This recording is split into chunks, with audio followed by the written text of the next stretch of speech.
ខ្ញុំបានដំណើរការហាងនេះពីដំបូងអតិថិជនតិចតួចឥឡូវរយន្តថ្លៃចូលតែខ្ញុំមិននឹកស្មានថាខ្ញុំធ្វើឲ្យហាងចម្រើនហើយក៏ធ្វើឲ្យម្ចាស់ផ្ទះលោកខ្លួនដែរកុំខំប្រឹងអីខ្ញុំមិនបន្តកិច្ចសន្យាទេ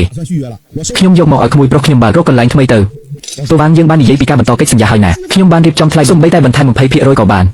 នលីយ៉ានពេលខ្ញុំខ្លាចជាម្ចាស់ហាងនេះតែលុយចំនួនពីម្ចាស់រថយន្តក៏ច្រើនជាង 20% ដែលធ្វើការយូរហើយដល់ពេលឲ្យកូនសិស្សដូចខ្ញុំឡើងចំនួនហើយមួយថ្ងៃមុនរយខ្ញុំបានចូលប្រព័ន្ធវិនិច្ឆ័យរថយន្តគ្រប់ម៉ូដែលពីអាល្លឺម៉ង់ខ្ញុំចុចលុបចោលស្រាលថាហាងនេះឥឡូវជារបស់យើងហើយត្រូវទេខំប្រឹងធ្វើការណាពុំមិនឲ្យអ្នកខាត់ប្រយោជន៍ទេថៅកែឡានខ្ញុំអាចបញ្ឆេះបានហើយឬនៅស្អែកមានកម្មវិធីរថយន្តស្ពណ៌បានលោកអ្នកគ្រូលាវកុំបារម្ភអាណិតណាស់បង្ហាញលោកអ្នកគ្រូលាវពីស្ថានភាពថ្មីរបស់យើងបាទលោកអ្នកគ្រូលាវមើលទៅនេះលោកអ្នកគ្រូលាវប្រព័ន្ធថែទាំថ្ងៃនេះស្អែកប្រកាសជាល្អខ្ញុំមិនខ្វល់ពីមូលហេតុទេបើស្អែកឡានខ្ញុំនៅតែមិនអាចបញ្ឆេះហាងអីវ៉ាន់នេះកុំបើកទៀតទៅល្ងាចនេះខ្ញុំទទួលទូរស័ព្ទពីវ៉ាងដេហ្វាលីនហើយអ្វីប្រព័ន្ធត្រូវបានចាក់សោតើអ្នកធ្វើទេនេះជាការបំផ្លាញដោយចេតនាអូលោកអ្នកគ្រូលេងថ្ងៃនេះមានម៉ាក់ឡារ៉ែន2គ្រឿងទៀតល្អណាស់ចាំអ្នកលក់ដូរអ្វីទាំងអស់ទិញហាងដែលចិត្តដួលរលំនេះខ្ញុំថែមទាំងព្យាយាមរារាំងអ្នកកុំឲ្យប្រហែលឥឡូវគិតទៅឆ្នាំនោះខ្ញុំបារម្ភឥតប្រយោជន៍គ្មានភ្នែកទេលោកលីកុំលេងសើចនឹងខ្ញុំអីអ្នកដឹងទេនេះជាលទ្ធផលនៃការខំប្រឹងរាល់ថ្ងៃរាល់យប់បច្ចេកទេសស៊ីគ្រីពឹងផ្អែកលើជំនាញដែលរឹងមាំមិនដូច្នោះទេតើយកអ្វីទុករថយន្តថ្លៃទាំងនេះអូនមើលនឹងអ្នកណានឹងស្លៀកពាក់រហ័យរហ័សប្រុសតូចម្នាក់នោះជាអ្នកណាជាកូនសិស្សថ្មីដែលខ្ញុំគាត់ឈ្មោះវ៉ាងស៊ីថេជាក្មួយប្រុសរបស់ម្ចាស់ផ្ទះវ៉ាងដឺហ្វាម្សិលមិញគាត់មករកខ្ញុំថាចង់រៀនជំនាញមួយចង់ខំប្រឹងរកលុយដោយស្មោះត្រង់មួយប្រុសរបស់កញ្ជ្រោងចាស់វ៉ាងដឺហ្វាមនុស្សក្នុងត្រកូលវ៉ាងសុទ្ធតែមិនមែនជាមនុស្សងាយស្រួលទេម្សិលមិញឃើញគាត់រត់ចូលមកបាច់ញើសសក់ខ្លួនតដង្ហើមមិនរួចដូចពេលខ្ញុំទៅចូលរៀនដំបូងដែលត្រូវដើរសុំគេគ្រប់កន្លែងបើគាត់ចង់រៀនខ្ញុំនឹងជួយគាត់មួយដៃអ្នកឯងចិត្តល្អពេកហើយអញ្ចឹងទៅតែត្រូវប្រយ័ត្នខ្លួនផងអ្នកអវទៅខ្ញុំទៅមុនស៊ីថេអីវ៉ាន់រកស៊ីយើងជំនាញគឺជាឆ្អឹងស្មោះត្រង់គឺជាប្រលឹងអ្នកជាក្មួយម្ចាស់ផ្ទះពីនេះទៅយើងទៅថែរក្សាហាងនេះជាមួយគ្នាបើអ្នកចង់រៀនខ្ញុំនឹងបង្រៀនអ្វីដែលខ្ញុំចេះទាំងអស់គ្រូកុំបារម្ភខ្ញុំនឹងនៅជាមួយលោកអស់មួយលោកថាទៅខាងណាខ្ញុំមិនដែលទៅខាងផ្ទុយទេខ្ញុំបង្រៀនគាត់ជួសឡានពីដើមដោយមិនលាក់លៀមអ្វីទេប៉ុន្តែខ្ញុំមិននឹកស្មានថាចិញ្ចឹមឆ្កែឆ្មាទេទៅវ៉ាន់ថ្ងៃនេះមកលេងអីភ្លាមស្អីគេខែក្រោយយើងដល់ពេលជួលហើយកិច្ចសន្យាបន្តខ្ញុំក៏រៀបចំរួចរាល់លោកមើលអត់មានបញ្ហាទេចុះហាត់លេខាទៅលីនកុំប្រញាប់អីហាងនេះខ្ញុំមិនគិតបន្តជួលទេខ្ញុំយកមកឲ្យក្មួយប្រុសខ្ញុំបើកវិញទៅវ៉ាងរកកន្លែងផ្សេងទៅយើងធ្លាប់និយាយគ្នាហើយថានឹងបន្តជួលហើយមុនពេលយើងផឹកស្រាជាមួយគ្នាលោកថាហាងនេះទុកឲ្យខ្ញុំថាមិនបារម្ភហេតុអីស្រាប់តែបដូរចិត្តផែនការមិនទាន់ការផ្លាស់ប្ដូរទេនេះរៀនជាមួយអ្នកបាន2ឆ្នាំហើយខ្ញុំឃើញជំនាញគាត់ក៏ចេះច្រើនហើយទឹកមិនហូរចេញក្រៅស្រែទេហាងនេះជារបស់ខ្ញុំតាំងពីដើមឥឡូវខ្ញុំចង់យកមកធ្វើខ្លួនឯងវិញអញ្ចឹងក៏សំដែរទៅវ៉ាងខ្ញុំដឹងថាលោកពូចូលចិត្តហាងនេះខ្ញុំត្រៀមលុយបន្តកិច្ចសន្យារួចហើយខ្ញុំអាចបន្ថែមថ្លៃឈ្នួលឲ្យលោកពូ 2% ទៀតលោកពូមើលថាមិនអីទេមិនបាច់រឿងញញែកទេ 2% លីងយ៉ាងអញចង់ចាយលុយអ្នកណាពេលខ្ញុំខ្លាចជាម្ចាស់ហាងនេះអតិថិជនអ្នកមានឲ្យតែថ្លៃសេវាក៏មិនមែនត្រឹម 2% ទេម្យ៉ាងទៀតធ្វើការជាមួយអញយូរហើយឲ្យខ្ញុំប្រាក់ខែ 12000 ប៉ុណ្ណោះអញរកលុយបានច្រើនហើយដល់ពេលឲ្យកូនសិស្សនេះជំនួសហើយវ៉ាងស៊ីអញនិយាយអីគេត្រង់ទេគ្រូហាងនេះទីតាំងល្អណាស់អតិថិជនមកជួសឡានព្រោះមកហាងមិនមែនព្រោះឯងទេគិតថាគេមករកឯងមែនសៀននិយាយត្រូវលីនតូចខ្ញុំយកហាងនេះវិញហើយឯងរៀបចំរបស់ឯងចេញរើចេញទៅខ្ញុំយល់ច្បាស់ហើយគេខុសខិតគ្នាចាំតែកិច្ចសន្យាផុតកំណត់ដើម្បីយកធនធានខ្ញុំ2ឆ្នាំនេះបើពូវ៉ាងសម្រេចចិត្តហើយខ្ញុំគ្មានអីនិយាយទេខ្ញុំចាប់ផ្ដើមរៀបចំថ្ងៃនេះស្អែកឲ្យហាងទំនេរហឺអញ្ចឹងល្អហើយចេះស្ដាប់គេអញ្ចឹងយើងទៅមុនឯងរៀបចំយឺគ្រ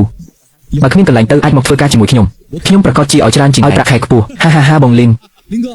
មានរឿងអីម្ចាស់ផ្ទះថាយកហាងវិញ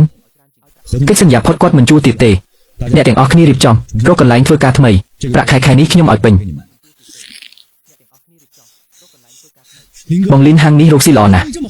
មិនស្រាប់តែមិនជួលវិញអាវ៉ាងសៀថាអាកូននោះវាមានអាកប្បកិរិយាម៉េចវាដើរដាក់អន្ទាក់ពីក្រោយអត់ជប់និយាយទៅរៀបចំឡាននៅខាងក្រៅប្រគល់អីដែលត្រូវប្រគល់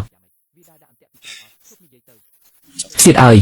អញមិនមែនគិតថាចេះបដូរប្រេងម៉ាស៊ីនទេហើយចេះរੂត្រឡប់ឡាននោះអាចយកអាជីវកម្មខ្ញុំបានអញមិនដឹងទេ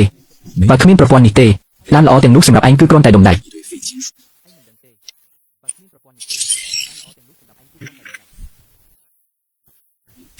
លោកលីរវ៉ុនណាស់លោកមកធ្វើអីឡានមានបញ្ហាអីទេឡានគ្មានបញ្ហាទេខ្ញុំដើរកាត់មកមើលឯនេះនឹងរើចេញហើយបើម្ចាស់ផ្ទះចង់យកហាងទៅធ្វើខ្លួនឯងខ្ញុំក៏ត្រូវរើចេញម្ចាស់ផ្ទះនេះមិនសមរម្យទេហាងឯងទៅតែចំណេញគាត់មកឆក់យកអញ្ចឹងឯងក្រុងធ្វើមិនចំទាន់គិតទេសម្រាប់ប៉ុន្មានថ្ងៃសិនជំនាញនៅជាប់នឹងខ្លួនទៅណាក៏មិនខ្លាចគ្មានបាយឯងនេះកំពុងសំលុយអ្នកផ្គត់ផ្គង់នឹងចាក់ចេញក៏ត្រូវសុំគេឲ្យអស់អ្នកផ្គត់ផ្គង់ក៏លំបាកដែរមិនអាចរើចេញហើយជំពាក់គេទេលោកលីនអ្នកជាមនុស្សមានគុណធម៌ក្នុងស្ថានភាពបែបនេះនៅតែសុំគេច្បាស់លាស់មិនងាយទេអ្នករកលុយធំគេមានចិញ្ចៀនក្នុងចិត្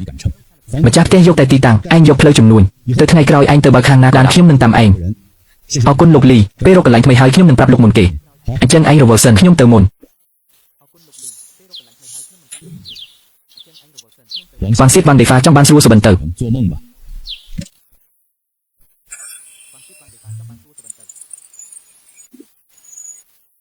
Liên gia này lớn này nè.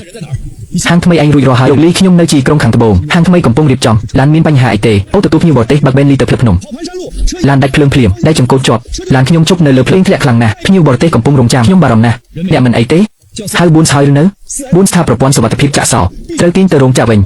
ភ្លៀងធំបែបនេះរថយន្តសង្គ្រោះមកពីម៉ោងលីនយ៉ានជួយបងបន្តិចបានទេផ្ញើទីតាំងមកខ្ញុំមកដល់ក្នុង10នាទី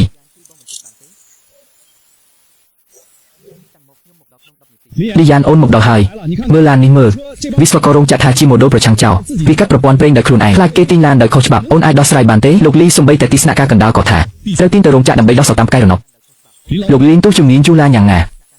បើគ្មានឧបករណ៍ធំរបស់រោងចក្រតើអាចជួឲ្យដូចដាំបានទេបើពឹងតែរោងចក្រគ្រប់យ៉ាងតើយើងជាអ្នកជំនាញនៅសល់ប្រយោជន៍អី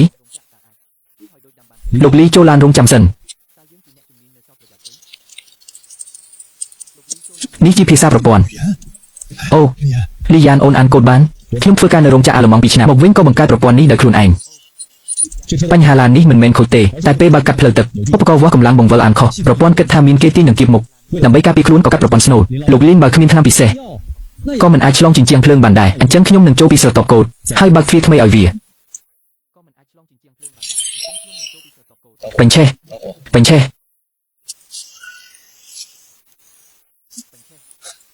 ល្បិចតូចតាចដែលខ្ញុំលាក់ទុកសូមលោកលីកុំសាច់ដាក់ល្បិចតូចតាចខ្ញុំទូរស័ព្ទទៅថៅកែបួនគាត់ថាសំបីតែព្រះចៅមកក៏មិនអាចធ្វើឲ្យឡាននេះរត់បានទីត្រូវជំនាញបែបនេះទុកក្នុងហាងតូចគឺខាត់ដើមលោកលីលុយខ្ញុំមិនបារម្ភទេខ្ញុំនៅផ្លូវទៀនហឺកណ្ដាលមានសាតាំងពីពណ៌កញ្ចក់ទំហំ 5000 ម៉ែត្រការ៉េតម្លៃចង់ធ្វើជាទីស្នាក់ការដឹកជញ្ជូនឥឡូវខ្ញុំបដូរចិត្តឲ្យលោកលីលោកមិនខ្លាចថាខ្ញុំដូចពាក្យចាំអារម្មណ៍ក្នុងអ៊ីនធឺណិតទេថាខ្ញុំជាអ្នកបោកប្រាស់យកលុយរត់ចោលស្រុកហាថ្ងៃនោះនៅហាងចាស់របស់អ្នកខ្ញុំឃើញផ្ទាល់ភ្នែកថាអ្នកសងបំណុលអ្នកផ្គត់ផ្គង់ទាំងអស់ម្យ៉ាងទៀតមនុស្សពូកែខាងកូនមូលដ្ឋានបែបនេះមិនទៅប្រកាន់លុយកាក់តូចតែទេនឹងហើយភ្ញៀវបរទេសកំពុងចាំខ្ញុំនឹងទូរស័ព្ទទៅអ្នកក្រោយទៅសិនហើយ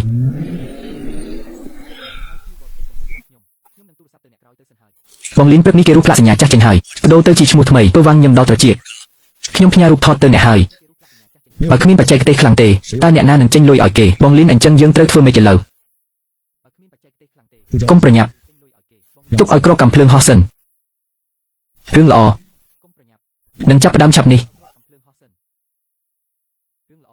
លោកម្ចាស់លីននៃណាឡានខ្ញុំរួចរាល់ហើយឬនៅលោកលីវរឿងគឺបែបនេះស៊ីវលីនគាត់ឈប់ធ្វើការហើយឡប់ទៅស្រុកកំណើតវិញតែលោកកុំបារម្ភឥឡូវជាងសំខាន់របស់ហាងគឺក្មួយប្រុសខ្ញុំឡានលោកឲ្យគាត់ធ្វើមិនមានបញ្ហាទេគឺខ្ញុំមិនខ្វល់ថាអ្នកណាជាម្ចាស់ទេឡានខ្ញុំថ្ងៃស្អែកទៅចូលរួមការប្រជុំរថយន្តស្ពណ៌សំខាន់ការជួបជុំយោធានេះត្រូវតែប្រកល់ឡានឲ្យល្អលោកលីវកុំបារម្ភនឹងរួចរាល់ឆាប់ក្មួយប្រុសប្រញាប់ធ្វើឡានលោកលីវឲ្យរួចបង្ហាញភាពថ្មីដល់លោកលីវចាំមើលលទ្ធផលល្អ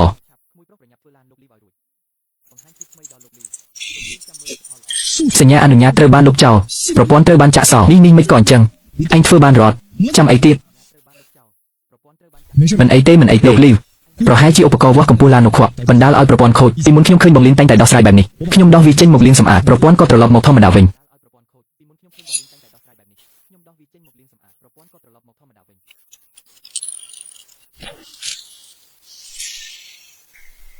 អញធ្វើអីមិនអីទេប្រហែលជាមិនអី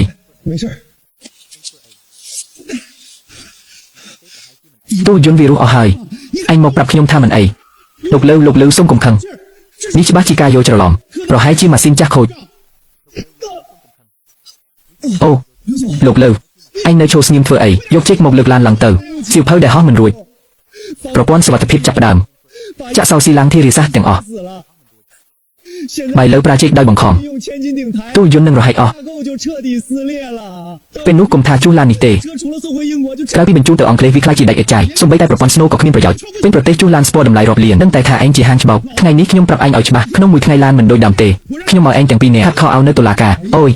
ព្រះអស់ចាណាស់ឯងហ៊ានយកឡានម៉ាក់ការ៉ែនរបស់លោកត្រឹងណាស់ជប់និយាយរឿងឥតប្រយោជន៍ឲ្យសោឡានខ្ញុំមកឥឡូវប្រញាប់ឡើងលោកវាងឡានលោកចាប់ផ្ដើមហាយតងហើយប្រេងម៉ាស៊ីនបូមចេញពាក់កណ្ដាលហើយឈប់និយាយប្រញាប់ឡើងកុំហៅខ្ញុំថាលោកវាងឡានខ្ញុំមិនអាចទ្រាំនឹងរបស់ឯងខ្ញុំនឹងហាយរថយន្តសណ្ដោងបើយឺត1វិនាទីឡាននឹងជាប់នៅតែថាឯងយករបស់ធំទៅយករបស់ថោកមកបោកប្រាស់យើងលុយកាត់អិនទៀនមួយកាក់ក៏មិនអាចហាយរថយន្តសណ្ដោងឥឡូវ